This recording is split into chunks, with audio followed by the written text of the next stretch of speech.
याद कीजिए वही चारा का घोटाला जिसमें कि आप कन्विक्ट हुए हैं और आप चारा चोर कहलाते हैं और हर एक बच्चा बिहार का बोलता है कि आपने बिहार का चारा खाया है। केरला कांग्रेस ने बासे बिहार बासे बीड़ी कहा। मैं उनको बता देना चाहता हूं, बासे बहादुर होता है और बासे बलवान होता है और बिहारी बहादुर भी है और बलवान भी है और तेज दिमाग भी है। यही कारण है कि हर दूसरा व्यक्ति जो IAS IPS क्लियर करता है वो बिहार की भूमि से होता है। ये हमारे लिए जीने और मरने का प्रश्न है। हम स्वाभिमानी लोग हैं। हमारी माँ को गाली आप राजनीतिक कारण से देंगे? क्यों देंगे? किसने अधिकार दिया आपको? मैं भी उसी माँ जानकी की भूमि का एक फूल हूँ।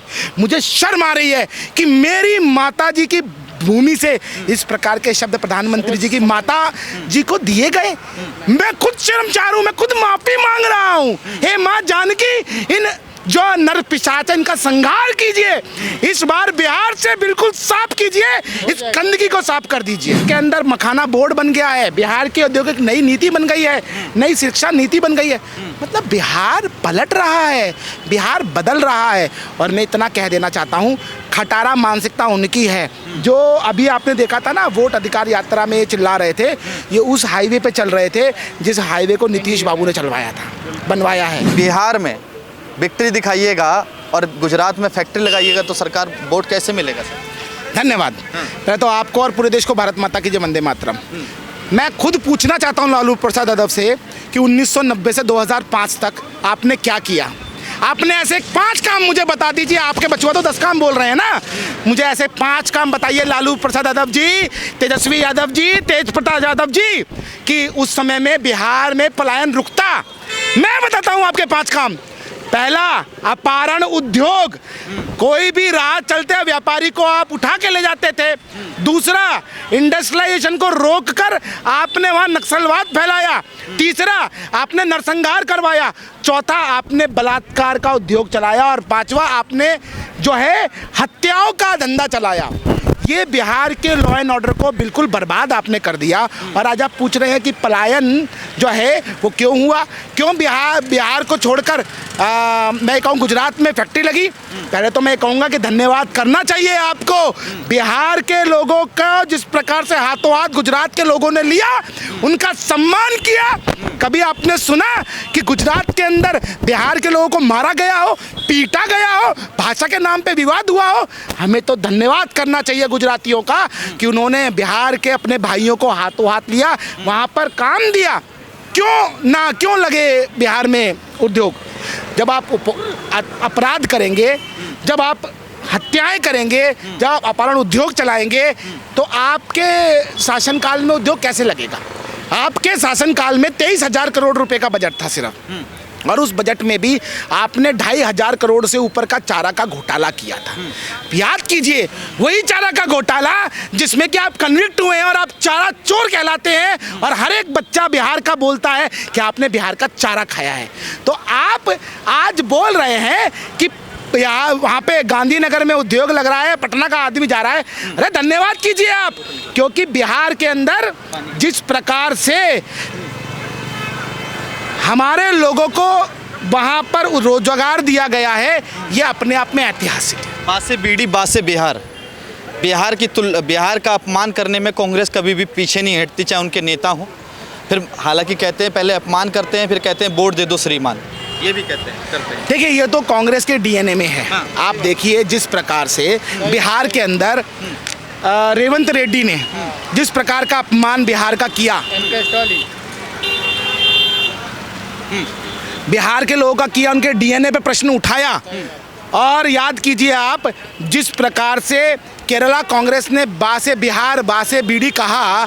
मैं उनको बता देना चाहता हूँ, बासे बहादुर होता है और बासे बलवान होता है और बिहारी बहादुर भी है और बलवान भी है और तेज दिमाग भी है। यही कारण है कि हर दूसरा व्यक्ति जो IAS IPS क्लियर करता है वो बिहार की भूमि से होता है। ये याद रखिए आप। सर, लगातार जिस तरह से अभी बिहार में यात्रा हुई तो बीजेपी को एक मुद्दा मिल गया कि उनकी माताजी को गाली दी गई, प्रधानमंत्री की माताजी को। अब शब्द नहीं है वो, मुद्दा तो बना। आप मुद्दा मत बोलिए उसको। हाँ। वो देश की 140 करोड़ माताओं बहनों का अपमान है। हाँ। क्योंकि मोदी जी इस देश को अपना घर मानते हैं। 140 करोड़ भारतवासियों को अपना परिवार मानते हैं। मेरी भी माँ को गाली पड़ी है, आपकी भी माँ को गाली पड़ती है, आपके कैमरामैन भाई की माँ को भी गाली पड़ी है, इस भाई की माँ को भी गाली पड़ी है, और जो भी इस वीडियो को देख रहे हैं उन सबकी माताओं के प्रति ये अपशब्द है। इसको आप मुद्दा मत बोलिए।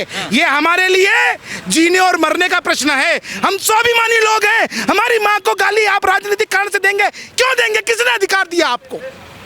मगर देखा जाए कि सोनिया गांधी को कई बार जर्सी गाय बोल दिया गया, कांग्रेस की विधवा बोल दिया गया। आप मुझे बताइए, मोदी जी की माता जी को जो शब्द बोले गए वो यहाँ कैमरे में बोल सकते हैं आप? बिल्कुल नहीं। तो आप अभी तो जर्सी गाय बोल रहे हैं, कांग्रेस की विधवा बोल रहे हैं। विधवा कांग्रेस की नहीं थी, वो राजीव गांधी जी की विधवा बोला गया था। उसको पलटकर कांग्रेस के लोगों ने ये इशू बनाया। मैं पूछना चाहता हूँ, जो शब्द आप कैमरे पे नहीं बोल सकते, हम उसको जस्टिफाई कैसे करेंगे? कुछ व्यंग्यात्मक शब्दों का प्रयोग आप उसको बचाने के लिए, कवर करने के लिए कर सकते हैं क्या? किसी को माँ की गाली आप दे सकते हैं क्या? यदि वैचारिक विरोध भी है तो आप माँ की गाली देंगे क्या? ये सोचने की बात है। और वो भी उस मिथिला की भूमि से, जानकी जी की भूमि से। माँ जानकी, मैं भी उसी माँ जानकी की भूमि का एक फूल हूँ। मुझे शर्म आ रही है कि मेरी माता जी की भूमि से इस प्रकार के शब्द प्रधानमंत्री जी की माता जी को दिए गए।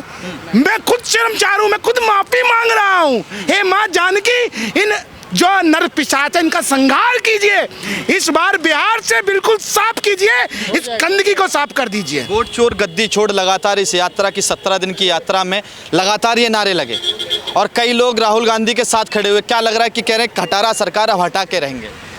पहली चीज, हाँ। उस राहुल बबुआ से पूछे कोई, हाँ। आपने जो कहा आपने लिख के क्यों नहीं दिया? पहले कोई पूछे उनसे कि आपने जो कहा वो लिख के क्यों नहीं दिया। असल में आदमी तभी बचता है जब उसके पास कुछ होता नहीं है कहने को। उन्होंने जितना भी बोला, जो भी बोला, वो सब झूठ बोला। 3 नाम उन्होंने लिए, एक किसी डंग का लिया, किसी श्रीवास्तव का लिया, किसी महिला का नाम लिया। उन तीनों, हाँ मंजू देवी, उन तीनों का जो है जब इपिक नंबर चेक हुआ तो सभी का इपिक नंबर जो है वो 1-1 ही निकला। और जब इन्वेस्टिगेशन हुई तो जितने भी आरोप राहुल गांधी जी ने लगाए थे वो सब बिल्कुल फर्जी निकले। और अगर वो लिखकर एफिडेविट दे देते तो आज वो जेल में बैठे होते। आज उनकी जो सदस्यता वायनाड से है वो सदस्यता खत्म हो जाती। अमेठी से जो है या रायबरेली से जहाँ से भी है वो सदस्यता रद्द हो जाती। और यही कारण है कि उन्होंने लिख के नहीं दिया। वो झूठ बोलते हैं लेकिन लिख के नहीं देते। आप बोल कुछ भी दीजिए, कोर्ट में खड़े होके फिर माफी मांग लेंगे। जैसे राफेल के ऊपर बोला था, राफेल पे आपने याद है ना कि राफेल के मुद्दे पे उन्होंने क्या कहा? माफी नहीं मांगते। चुनाव आयोग ने बोला ना 7 दिन का समय है, माफी मांगिए नहीं तो हलफनामा दीजिए। तो उन्होंने माफी भी नहीं मांगी, ना तो हलफनामा दिया और ना प्रधानमंत्री माता जी का जो अपमान अपशब्द बोला उस पर भी माफी नहीं मांगेंगे वो।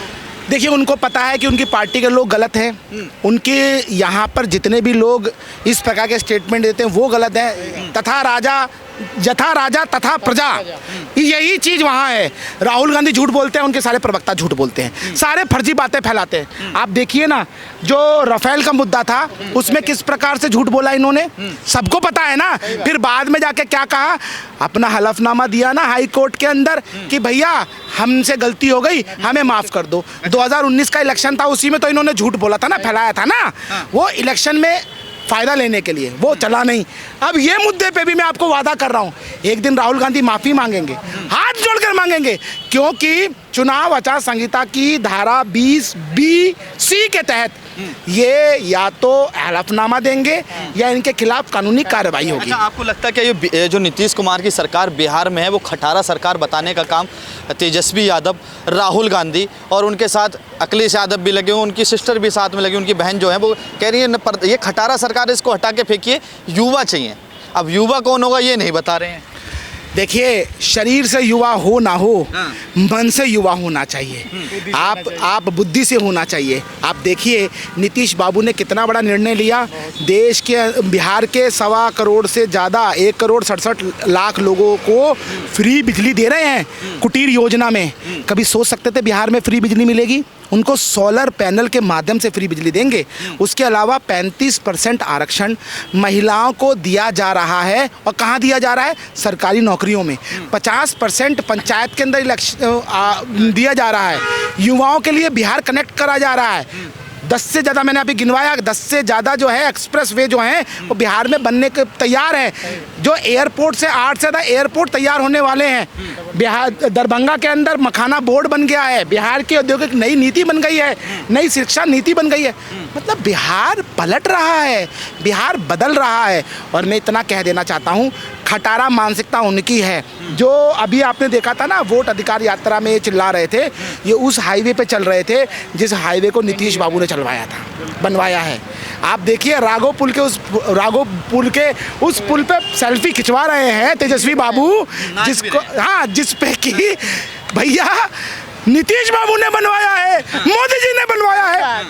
लालू जी गए, राबड़ी जी गई, आप गए 3-4 बार विधायक बन के राघवपुर से, आपने क्या दिया?